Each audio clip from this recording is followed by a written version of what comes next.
Shri Venkateswara gold తాకట్టులో ఉన్న మీ బంగారాన్ని విడిపించి కొనబడును.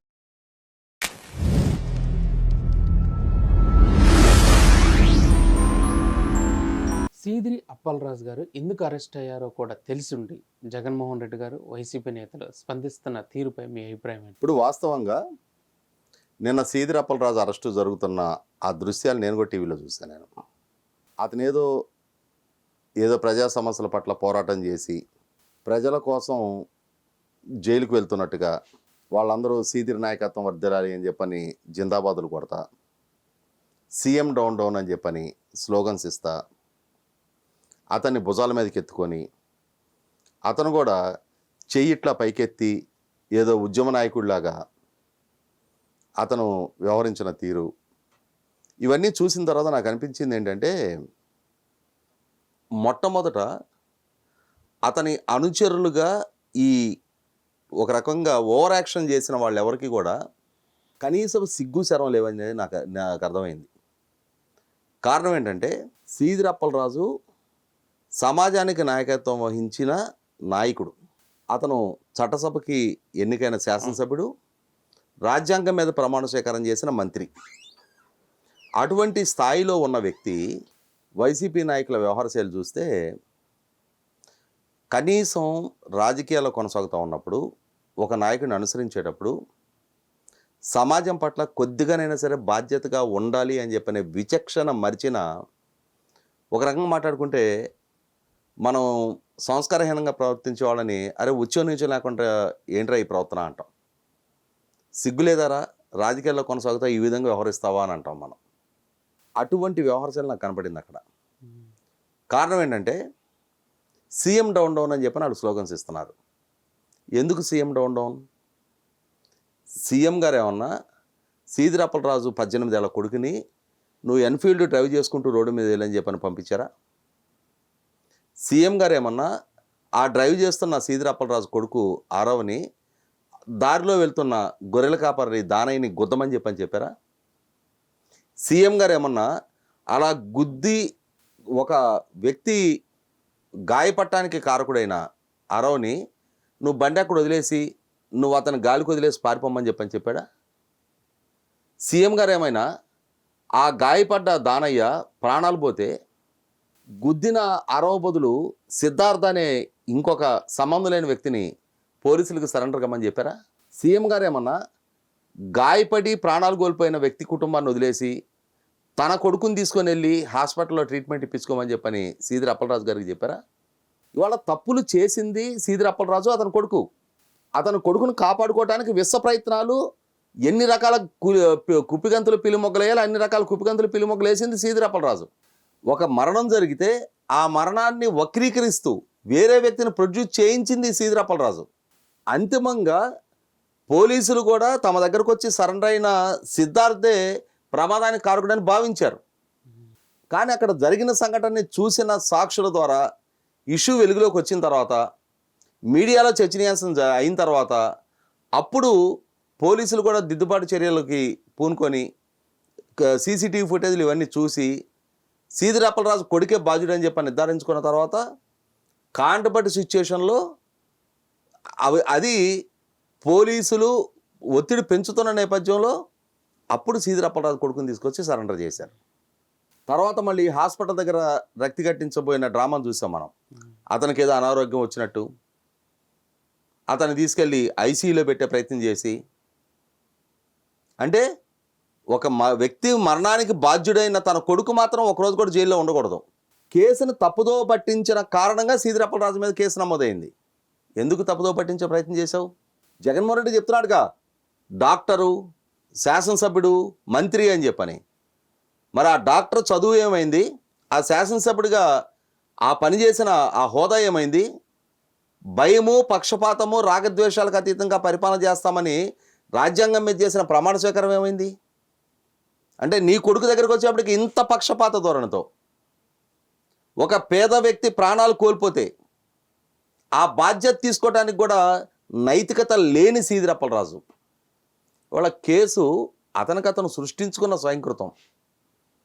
దానికి సీఎంకి ఏం సంబంధం? ఒక వ్యక్తి ప్రాణాలు పోయినాయి అక్కడ.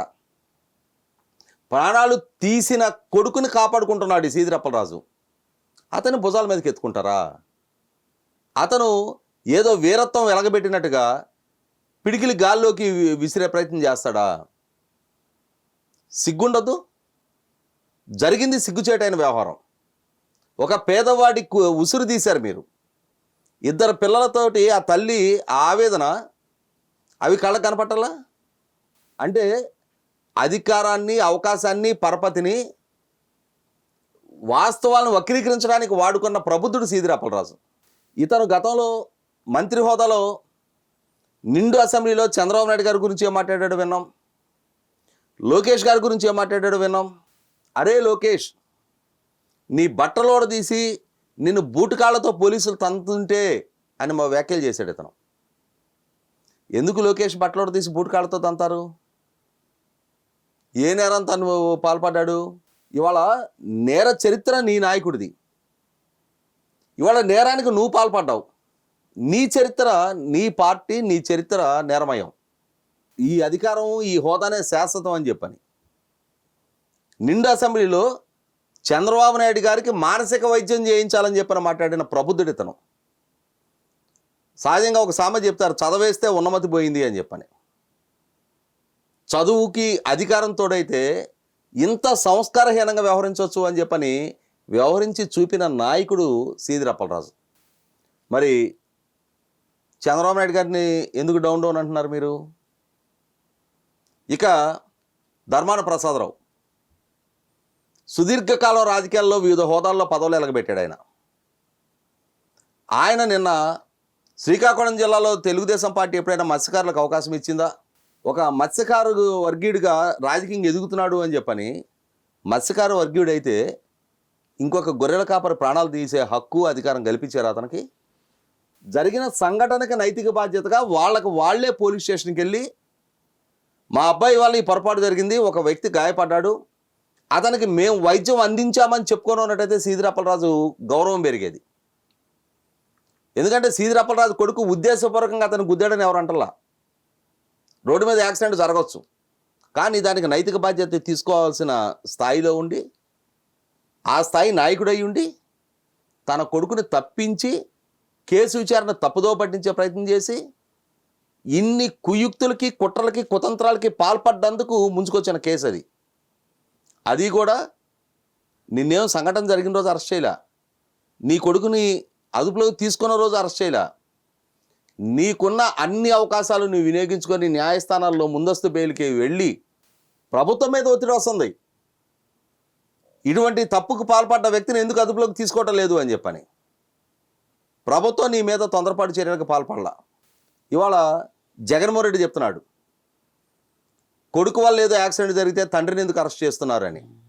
యాక్సిడెంట్ చేసినందుకు అప్పలరాజుని అరెస్ట్ చేయలే, యాక్సిడెంట్ కేసును తప్పుదో పట్టించే ప్రయత్నం చేసినందుకు, స్పష్టమైన సాక్ష్యాధారాలతోటి వేరే వ్యక్తిని ప్రొడ్యూస్ చేసినందుకు, కేసు ఫ్యాక్ట్స్ని వక్రీకరించినందుకు, విచారణ ప్రభావితం చేసే ప్రయత్నం చేసినందుకు, అది కూడా నేరమే మిస్టర్ జగన్మోహన్ రెడ్డి.